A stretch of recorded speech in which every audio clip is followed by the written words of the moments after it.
Well, happening today here in the Bay Area and across the nation, Americans remembering those who made the ultimate sacrifice for our country. Today in the Bay's Ginger Conejero Saab live in San Francisco. And Ginger, the city actually started its Memorial Day commemorations a little early this year. That is correct. Good morning, Marcus. And they will continue on throughout the morning and throughout the day here in San Francisco and other places across the Bay Area.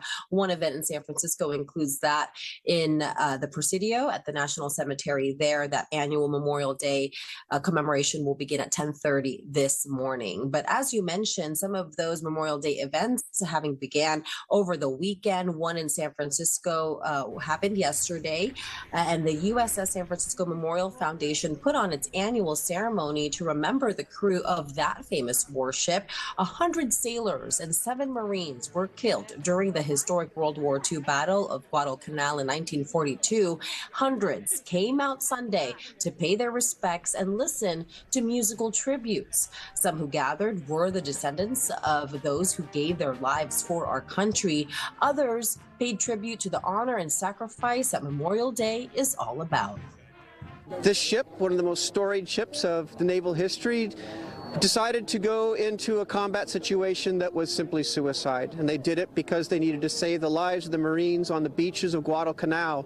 This story is of sacrifice, and this is the sort of story we want people to remember on the Memorial Day weekend as we keep in mind those who did not return home from their time in service.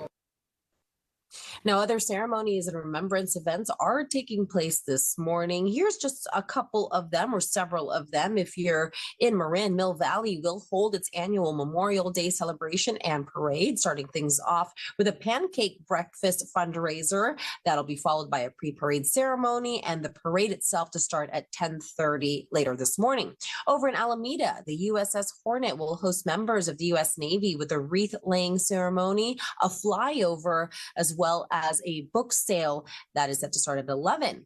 Now, also in the East Bay, Walnut Creek will have music and a procession to the Veterans Memorial. That also begins at 11 later this morning. Now, we've put a list of Memorial Day events together for you. You can find that on NBCBayArea.com. All you need to do is just click at the link at the top of the homepage to find one in your city or one close to you. Also, today is a good day for veterans and military personnel to visit a California State Park. Admission is free today for Memorial Day. Also something to do out there. Marcus, happy Memorial Day to you and to all those celebrating across the Bay Area. Back to you.